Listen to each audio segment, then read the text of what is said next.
السلام علیکم ورحمۃ اللہ وبرکاتہ۔ ذرا ایک لمحے کے لیے رک کر سوچیں، اگر کوئی گناہ محبت کے نام پر کیا جائے تو کیا وہ گناہ نہیں رہتا؟ آج کا نوجوان کہتا ہے ہم زنا نہیں کرتے، ہم تو ایک دوسرے سے محبت کرتے ہیں۔ لیکن سوال تو یہ ہے کہ کیا اللہ کے ہاں محبت کا سرٹیفکیٹ حرام کو حلال کر دیتا ہے؟ اگر وہ آنکھوں کا مل جانا محبت ہے تو پھر نگاہوں کی حفاظت کا حکم کیوں آیا؟ اگر دلوں کا جڑ جانا کافی ہے تو پھر نکاح کو اتنی عظیم عبادت کیوں بنایا گیا؟ آج شیطان نے گناہ کا نام بدل دیا، زنا کو ریلیشن شپ اور حرام تعلق کو محبت کہہ کر نوجوان نسل کو دھوکہ دیا جا رہا ہے۔ لیکن یاد رکھیں، محبت اگر سچی ہو تو وہ اللہ کے حکم سے ٹکراتی نہیں، اور اگر اللہ کے حکم سے ٹکرا جائے تو وہ محبت نہیں، شیطان کا جال ہوتی ہے۔ آج ہم ایک ایسے سوال اٹھانے جا رہے ہیں جس کا جواب جاننا ہر لڑکی اور ہر لڑکے کے لیے ضروری ہے، کیونکہ یہ سوال یا تو آپ کو جنت کے راستے پر لے جائے گا یا خاموشی سے جہنم کے قریب کر دے گا۔ تو آئیے آج ہم قرآن و حدیث اور عقل و روشنی میں یہ فیصلہ کرتے ہیں کہ کیا واقعی محبت میں زنا کرنا جائز ہو سکتا ہے۔ السلام علیکم ورحمۃ اللہ وبرکاتہ۔ آج ہم ایک ایسے فتنے پر بات کرنے جا رہے ہیں جو خوبصورت لفظ محبت کے پیچھے چھپ کر ایمان کو کھا رہا ہے۔ آج کا سب سے خطرناک جملہ یہ ہے، ہم زنا نہیں کرتے، ہم تو محبت کرتے ہیں، ہم تو پیار کرتے ہیں۔ لیکن سوال یہ ہے، کیا اسلام میں محبت کے نام پر حرام حلال ہو جاتا ہے؟ رسول پاک صلی اللہ علیہ وآلہ وسلم نے فرمایا، الحلال بین الحرام و بینا، حلال بھی واضح ہے اور حرام بھی واضح ہے۔ بخاری اور مسلم۔ محبت اگر واقعی سچی ہوتی تو اللہ کے واضح حرام سے ٹکرا کر کیوں چلتی؟ قرآن نے حکم دیا، وَلَا تَقْرَبُوا الزِّنَا، زنا کے قریب بھی مت جاؤ۔ یہ نہیں فرمایا زنا مت کرو، بلکہ فرمایا زنا کے قریب بھی مت جاؤ، کیونکہ جو قریب جاتا ہے وہ ایک دن گناہ میں گر ہی جاتا ہے۔ نبی کریم صلی اللہ علیہ وآلہ وسلم نے فرمایا، آنکھیں بھی زنا کرتی ہیں، ان کا زنا دیکھنا ہے، کان بھی زنا کرتے ہیں، ان کا زنا سننا ہے، دل خواہش کرتا ہے وہ شرمگاہ اس کی تصدیق یا تکذیب کر دیتی ہے۔ مسلم۔ اب بتائیں، جو محبت کے نام پر نگاہیں ملاتا ہے، چیٹنگ کرتا ہے، تنہائی اختیار کرتا ہے، وہ کس راستے پر چل رہا ہے؟ ایک اور حدیث سن لیجیے، نبی پاک صلی اللہ علیہ وآلہ وسلم نے فرمایا، کوئی مرد کسی عورت کے ساتھ تنہائی اختیار نہیں کرتا مگر ان کے درمیان تیسرا شیطان ہوتا ہے۔ ترمذی شریف۔ آج جو لوگ کہتے ہیں ہم پاک محبت کرتے ہیں، ہم حد میں رہتے ہیں، وہ اللہ اور اس کے رسول پاک صلی اللہ علیہ وآلہ وسلم کے اس فرمان کا کیا جواب دیں گے؟ نبی پاک صلی اللہ علیہ وآلہ وسلم نے فرمایا، اے نوجوانوں، جو تم میں سے نکاح کی طاقت رکھتا ہو وہ نکاح کرے، کیونکہ یہ نکاح کو جھکاتا ہے، یہ نگاہ کو جھکاتا ہے اور شرمگاہ کی حفاظت کرتا ہے۔ بخاری اور مسلم۔ اگر محبت ہی کافی ہوتی تو رسول پاک صلی اللہ علیہ وآلہ وسلم نکاح کا حکم کیوں دیتے؟ یاد رکھیں، اسلام محبت کا دشمن نہیں، اسلام گمراہ میں لپٹی ہوئی محبت کا دشمن ہے۔ نکاح سے پہلے جو تعلق ہے وہ خواہ کتنا ہی خوبصورت کیوں نہ لگے، اللہ کے نزدیک وہ نافرمانی ہے۔ نبی پاک صلی اللہ علیہ وآلہ وسلم نے فرمایا، اللہ کی نافرمانی میں کسی مخلوق کی اطاعت نہیں۔ مسند احمد۔ جو محبت ماں باپ سے چھپانی پڑے، جو محبت قرآن بند کروا دے، جو محبت نماز میں غفلت پیدا کر دے، وہ محبت نہیں، شیطان کا دھوکہ ہے۔ ایک لمحے کی لذت ہمیشہ کی ندامت بن جاتی ہے۔ آج جو حرام تعلق میں ہے، کل اسی تعلق کی وجہ سے دل کا سکون، دعاؤں کی قبولیت اور ایمان کی مٹھاس چھن جاتی ہے۔ آخر میں ایک سخت مگر سچی بات، اگر محبت واقعی سچی ہے تو صرف صبر کرو، نکاح کرو اور اللہ کے طریقے سے کرو، کیونکہ جو محبت اللہ کے حکم کے ساتھ ہو وہی محبت دنیا میں بھی عزت دیتی ہے اور آخرت میں بھی نجات دلاتی ہے۔ اللہ ہمیں حرام کو حرام سمجھنے اور حلال پر صبر کرنے کی توفیق عطا فرمائے، آمین ثم آمین۔ حضرت علی رضی اللہ تعالیٰ عنہ سے پوچھا گیا سب سے مشکل ترین سوال۔ ایک عورت حضرت علی رضی اللہ تعالیٰ عنہ کی خدمت اقدس میں حاضر ہوئی اور آ کر کہنے لگی، علی رضی اللہ تعالیٰ عنہ، آپ علم کا سمندر ہیں، مجھے بڑی شدت سے اس سوال کا جواب آپ سے چاہیے، کیا محبت میں زنا کر سکتے ہیں یا محبت میں زنا جائز ہے؟ حضرت علی رضی اللہ تعالیٰ عنہ نے فرمایا، بسم اللہ الرحمن الرحیم۔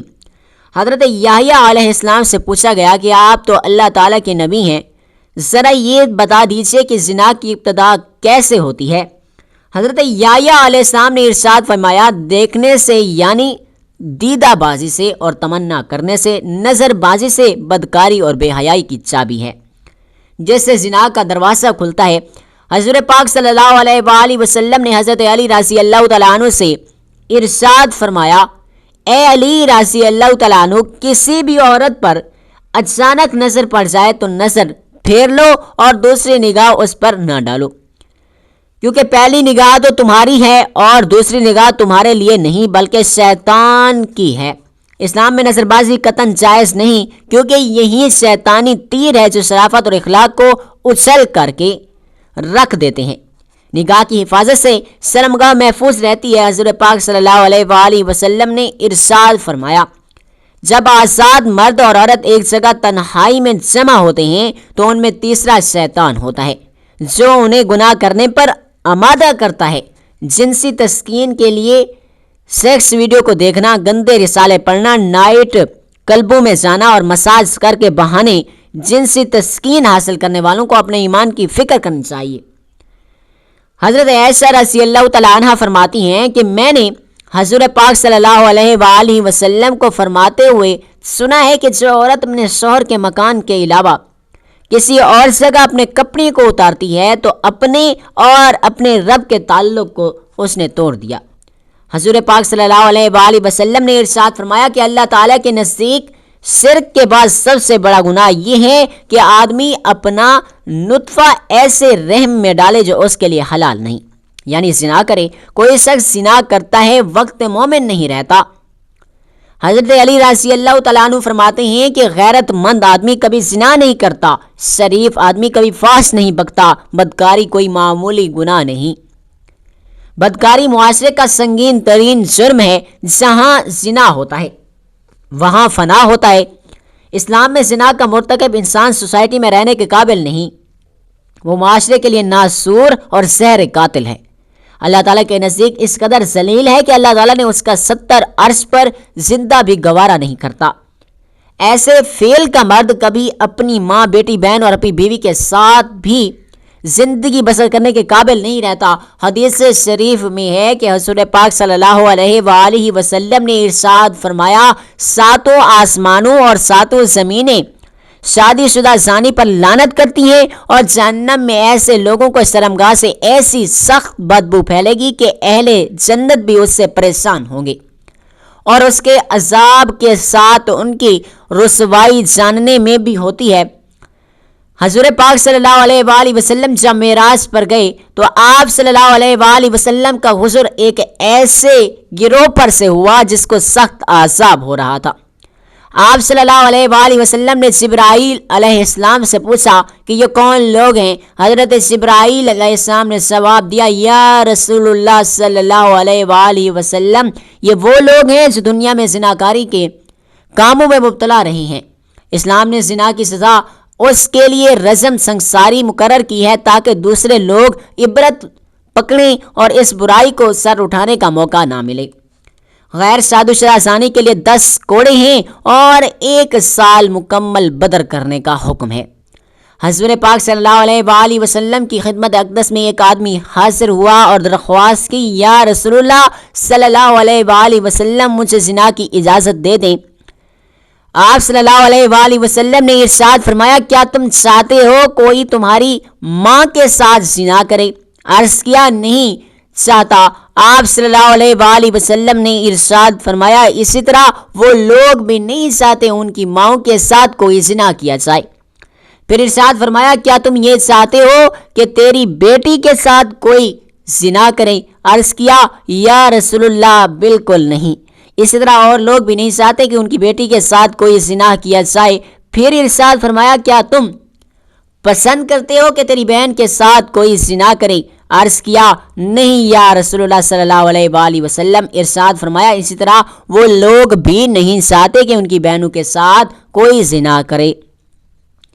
حضور پاک صلی اللہ علیہ وآلہ وسلم نے ارشاد فرمایا انسان کے ہر اس کا زنا میں حصہ ہوتا ہے، پس آنکھیں بھی زنا کرتی ہیں اور زنا دیکھ رہا ہے، اور ہاتھ بھی زنا کرتے ہیں اور ان کا زنا پکڑنا ہے، اور پاؤں بھی زنا کرتے ہیں ان کا زنا چلنا، اور منہ بھی زنا کرتا ہے ان کا زنا چوم لینا، اور دل خواہش کرتا ہے اور تمنا کرتا ہے۔ اور شرمگاہ اس کی تصدیق کرتی ہے، زنا میں مبتلا ہو کر یا جھٹل کر باز رہتے ہیں۔ حضرت مولانا عبدالعزیز دہلوی کے زمانے کا واقعہ ہے کہ ایک طالب علم شاہ صاحب کے مدرسے میں پڑھتا تھا۔ مغل سلطنت کے زوال کا آخری دور تھا۔ شاہی خاندان کی ایک لڑکی کو یہ خوبصورت لڑکا پسند آ گیا۔ اس نے ملازم بھیج کر اس نوجوان کو بلایا اور اس کے ساتھ میل ملاپ پیدا کرنا چاہا۔ نوجوان نے معذوری کا اظہار کیا، میں ایک طالب علم ہوں اور خدا سے ڈرو۔ لڑکی یہ نوجوان کی بات کا کوئی اثر نہ ہوا اور وہ اس کے ساتھ تعلق قائم رکھنا چاہتی تھی۔ اب لڑکی انتقام پر اتر آئی اور کہا کہ اگر آپ میرے ساتھ میل ملاپ نہیں رکھو گے تو میں تمہارے ٹکڑے ٹکڑے کروا دوں گی۔ نوجوان بہت زیادہ پریشان ہوا کہ کیسی مصیبت پڑ گئی ہے۔ سوچنے لگا اب میں کیا کروں، ایک طرف ایمان، دوسری طرف جان کا خطرہ۔ کچھ دیر سوچتا رہا، اس نے کہا اچھا ذرا قضائے حاجت سے فارغ ہو لوں۔ بیت الخلاء میں گیا اور وہاں پر پڑی ہوئی ساری نجاست اپنے بدن پر لگائی اور اس حال میں باہر آ گیا تو ہر طرف بدبو پھیل گئی۔ لڑکی کا سامنا ہوا تو وہ سخت ناراض ہوئی، اس نے گھر سے باہر نکلوا دیا۔ لڑکے نے گندگی سے بھرے کپڑے نہر میں جا کر صاف کیے، کپڑوں کو دھویا، اچھی طرح غسل کیا، نجاست دور کیا اور اگلے دن شاہ صاحب کی خدمت میں حاضر ہوا تو انہوں نے دیکھا۔ فرمایا کہ بیٹا آج کون سا عطر لگا کر آئے ہو؟ نوجوان بہت شرمندہ ہوا اور دل میں سوچنے لگا کہ گندگی کی بدبو ابھی تک جسم میں رچی ہوئی ہے، لگتا ہے نجاست کا اثر رہ گیا ہے، اس لیے شاہ صاحب یہ کہہ رہے ہیں کہ کون سا عطر لگا کر آئے ہو؟ نوجوان کہنے لگا حضرت بہت دھویا، کیا کروں، واللہ بہت دھویا، سارا دن اسی میں گزر گیا، کیا کروں حضرت۔ مگر شاہ جی اس مسلسل عطر کے بارے میں پوچھ رہے تھے کہ کون سی خوشبو لگا کر سارا کمرہ مہک اٹھائے۔ شاہ جی نے اس دن بچوں کو چھٹی دے دی اور اکیلے نوجوان سے وہ پوری داستان سنی۔ شاہ جی نے تمام کہانی سن کر قسم کھائی اور کہا کہ نوجوان اتنی بہترین خوشبو میں نے اپنی زندگی میں آج تک نہیں سونگھی، یہ جنت کی خوشبو ہے جو میرے بدن سے آ رہی ہے۔ اللہ تعالیٰ نے تیرے ایمان کی حفاظت فرمائی، تو نے جوانی کی عمر میں اپنے آپ کو حرام کاری سے بچا لیا۔ یہ خوش نصیب ہے وہ انسان جس کا دامن زنا کی آلودگی سے آلود نہیں ہوا۔ دین اسلام پاکیزگی اور پاک دامنی کی زندگی اختیار کرنے کی تلقین کرتا ہے۔ اسلام بے حیائی کو پسند نہیں کرتا۔ ہر دور کا کوئی نہ کوئی فتنہ ہوتا ہے۔ آج کے دور کا ایک بہت بڑا فتنہ ہے بے حیائی۔ نوجوان نسل تو دیار و غیر میں پروان چڑھ رہی ہے، اریانی فحاشی کے دلدل میں بہتی چلی جا رہی ہے۔ ہمارے نوجوان مغربی رانیوں کے دلدارہ بن چکے ہیں، اپنے من مانی کی زندگی گزار رہے ہیں اور ان کا کہنا ہے کہ جس قوم کو تم ختم کرنا چاہتے ہو اس کے اخلاق و کردار کو بگاڑ کر اور ان میں اخلاق پر برآمد کر دو اور قوم اپنی موت آپ مر جائے گی۔ ایک عورت کا حضرت علی رضی اللہ تعالیٰ عنہ سے سوال، علم کے سمندر، شیر خدا، حضرت علی رضی اللہ تعالیٰ عنہ نے کیا خوبصورت ان کو جواب دیا۔ اس عورت کی رہنمائی فرمائی۔ محترم ناظرین، ایک عورت حضرت علی رضی اللہ تعالیٰ عنہ کی خدمت اقدس میں حاضر ہوئی اور آ کر کہنے لگی اے علی رضی اللہ تعالیٰ عنہ، آپ شیر خدا ہیں، رسول پاک صلی اللہ علیہ وآلہ وسلم نے آپ کو علم کا دروازہ قرار دیا۔ میں آج آپ کو خدمت میں ایک سوال لے کر حاضر ہوئی ہوں اور آپ مجھے اس کا جواب دیجیے، کیونکہ مجھے سوال کا جواب بڑی شدت سے درکار ہے۔ حضرت علی رضی اللہ تعالیٰ عنہ نے فرمایا اے عورت، حقیقت مجھے اللہ کے رسول پاک صلی اللہ علیہ وآلہ وسلم نے باقاعدہ یہ بات کہی ہے کہ میں علم کا دروازہ ہوں، تو پوچھو کیا پوچھنا چاہتی ہو، میں تمہیں اس کا جواب دوں گا تاکہ تمہاری زندگی آسان ہو سکے۔ اب وہ عورت آپ رضی اللہ تعالیٰ عنہ سے کہتی ہے علی، میں ایک شخص سے بہت محبت کرتی ہوں اور وہ شخص بھی مجھ سے بے پناہ محبت کرتا ہے۔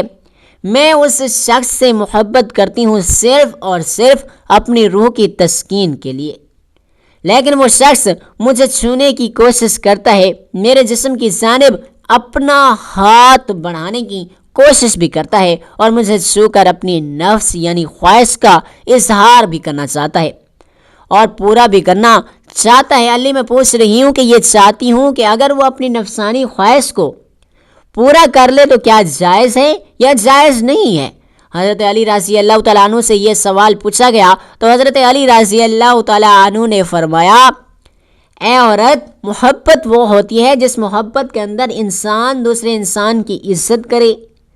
ادب کا پہلا کہنا محبت کے پہلے کرینوں میں سے ہے۔ اگر کوئی کسی سے محبت کرتا ہے وہ سب سے پہلے اس کی عزت کرتا ہے۔ اگر وہ شخص تمہاری حقیقت میں عزت کرے تو اس کا مطلب یہ ہے کہ وہ تم سے سچی محبت کرتا ہے، لیکن وہ تمہیں اپنے فائدے کے لیے استعمال کر رہا ہے، جس میں محبت کا دور دور تک کوئی نام و نشان موجود نہیں ہے۔ لہٰذا اگر تمہیں یہ لگتا ہے کہ یہ محبت ہے تو تم غلط ہو۔ یہ محبت نہیں بلکہ سراسر اپنی ہوس کو مٹانے کا ایک طریقہ ہے۔ محترم، اصل محبت کی طلب انسان کی زندگی کے حوصلے میں سے ہوتا ہے۔ جس لمحے اسے یہ احساس ہو جائے کہ کوئی شخص مجھ سے پیار کرتا ہے، وہ اس چیز کو سوچتا ہے اور وہ اس کا دل اور دماغ روشن ہو جائے اور وہ مزید کسی چیز کی دنیا سے توقع نہ کرتا ہو، کیونکہ وہ چاہتا ہے کہ میں زندگی میں جو چیز چاہتا تھا وہ مجھے مکمل طور پر دستیاب ہو چکی ہے اور میری زندگی انتہائی سہل آسان ہو گئی ہے۔ اب آپ کو اس آج کی ویڈیو میں زنا کے بارے میں بتایا جائے گا کہ اس کے بارے میں اسلامی ارشاد کیا ہے۔ شادی سے پہلے اگر بیوی نے زنا کیا اور اس کے شوہر کو شادی کے بعد اپنی بیوی کے زنا کے بارے میں معلوم ہو جائے تو اس شوہر کو کیا کرنا چاہیے؟ ایک آدمی نے بازاری عورت سے شادی کی ہے۔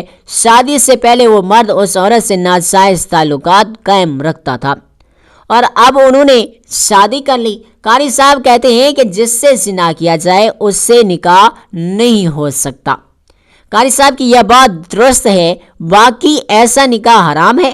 اللہ تعالیٰ فرماتے ہیں کہ سورۃ النور میں وہ حرام کیا گیا ہے ایمان والوں کے لیے، زانیہ کا زانی یا مشرک کے ساتھ نکاح مومن پر حرام ہے۔ حافظ ابن حزم رحمۃ اللہ علیہ فرماتے ہیں کہ اس مقام پر زانی کا اس میں اشارے سے مراد دینا ضعیف اور کمزور ہے۔ اللہ تعالیٰ کا فرمان ہے وہ پاک دامن ہو، نہ اعلانیہ زنا کرنے والی ہو، نہ یاروں والی ہو، نہ پکڑنے والی ہو اور نہ چھپے دوست ہوں۔ اس بات کی دلیل ہے کہ نکاح منعقد ہونے کے لیے مرد اور عورت ان کو عفیف اور پاک دامن ہونا بہت ضروری ہے۔ محترم ناظرین، اگر کوئی عورت مرد زنا کر لیں تو کیا ان دونوں کا آپس میں نکاح جائز ہوگا؟ اور اگر شادی کے بعد پتہ چل جائے کہ میاں بیوی میں سے ایک نے زنا کیا تو ان کے نکاح کا کیا حکم ہوگا؟ بہت سی چھوٹی باتوں کی طرح یہ بات ہمارے معاشرے میں کم علمی کی وجہ سے مشہور ہے کہ زنا کرنے والے مرد اور عورت آپس میں نکاح نہیں کر سکتے، جبکہ یہ بات غلط ہے۔ بلا شبہ یہ ایک غلیظ ترین گناہ ہے، عظیم گناہ ہے، مگر ان کو نکاح سے روکنا درست نہیں، بلکہ اگر کسی سے یہ جرم ہو جائے تو ان کو آپس میں نکاح کرنا چاہیے تاکہ ان کے معاملات آپس میں ہی رہیں اور ان کا نکاح بالکل جائز ہو سکتا ہے، مگر شرط یہ ہے کہ وہ نکاح سے پہلے سچے دل سے توبہ کر لیں۔ تفصیل کچھ اس طرح سے ہے کہ زانی عورت زانی مرد کا نکاح اس وقت تک صحیح نہیں جب تک کہ وہ توبہ نہ کریں، اور اگر عورت یا مرد توبہ نہیں کرتا تو ان کا نکاح صحیح نہیں ہوگا۔ یہ اشارہ ہے کہ جانتے ہوئے کہ فلاں عورت کا بدکار ہے اس سے نکاح کرنا مومن مرد کے لیے حرام ہے، اس طرح اپنی بیٹی کو کسی بدکار شخص کے نکاح میں دینا اور جو تائب نہ ہو مومن کے لیے حرام ہے۔ ناپاک عورتیں ناپاک مردوں کے لیے اور ناپاک مرد ناپاک عورتوں کے لیے ہیں، اور پاک عورتیں پاک مردوں کے لیے اور پاک مرد پاک عورتوں کے لیے ہیں۔ اللہ تعالیٰ نے دوسرے مقام پر مرد اور عورت کے نکاح کے بارے میں دونوں کے پاک دامن ہونے کی اور بدکار نہ ہونے کی شرط لگائی، اور مومن عورتوں میں سے پاک دامن عورتیں اور ان لوگوں کی پاک دامن عورتیں جنہوں نے تم سے پہلے کتاب دی گئی، جب تم انہیں ان کے مہر دو تو اس حالات میں کہ تم قید نکاح میں لانے والے ہو تو بدکاری کرنے والے نہیں ہو اور نہ چھپی آشنائی بنانے والے ہو۔ رسول پاک صلی اللہ علیہ وآلہ وسلم سے ثابت ہوتا ہے کہ بدکار عورت پر بدکار مرد سے جو تائب نہ ہو نکاح حرام ہے۔ عبداللہ بن عمر رضی اللہ تعالیٰ عنہما بیان کرتے ہیں کہ ایک آدمی جسے مرصد بن ابی مرصد کہا جاتا تھا، وہ مکہ سے قیدی اٹھا کر مدینہ لایا کرتا تھا۔ مکہ میں ایک بدکار عورت تھی جسے اناک کہا جاتا تھا، وہ اس کی دوست تھی۔ مرصد ابن ابی مرصد نے مکہ میں قید ایک آدمی سے وعدہ کیا تھا کہ وہ اسے اٹھا کر لے آئے گا۔ اس کا بیان کہ مکہ میں آیا اور چاندنی رات میں مکہ کی ایک دیوار کے ساتھ بیٹھا۔ اس نے دیوار کے ساتھ مجھے بیٹھا ہوا دیکھا۔ جب وہ میرے پاس آ گئی تو اس نے مجھے پہچان لیا، کہنے لگی مرصد ہو؟ میں نے کہا ہاں۔ مرصد ہو؟ کہنے لگی آؤ تو ہمارے پاس رات گزارو۔ میں نے کہا اللہ نے زنا کو حرام کر دیا ہے۔ اس نے آواز دی خیمے والو، یہ وہ آدمی ہے جو تمہارے آدمی اٹھا کر لے جاتا ہے۔ چنانچہ 7 اور 8 آدمی میرے پیچھے لگ گئے اور میں مکہ کی پہاڑیوں میں چھپنے لگا، حتیٰ کہ غار تک پہنچ گئے اور اس میں داخل ہو گیا۔ وہ لوگ میرا پیچھا کرتے ہوئے آئے، حتیٰ کہ وہ میرے سر پر آ کر کھڑے ہوئے اور انہوں نے پیشاب کیا تو پیشاب میرے سر پر گرا، مگر اللہ تعالیٰ نے انہیں وہاں سے اندھا کر دیا اور پھر واپس چلے گئے۔ حتیٰ کہ میں مدینہ پہنچ گیا تو میں رسول اکرم صلی اللہ علیہ وآلہ وسلم کے پاس آیا اور کہا یا رسول اللہ صلی اللہ علیہ وآلہ وسلم، میں اناک سے نکاح کر لوں؟ میں نے انہیں 2 مرتبہ یہ بات کہی۔ پہلے تو رسول پاک صلی اللہ علیہ وآلہ وسلم خاموش رہے، مجھے کوئی جواب نہیں دیا۔ تو پھر رسول پاک صلی اللہ علیہ وآلہ وسلم نے فرمایا مرصد کسی زانیہ یا مشرکہ سے زانی یا مشرک ہی نکاح نہیں کرتا، اس لیے تم اس اناک سے نکاح مت کرو۔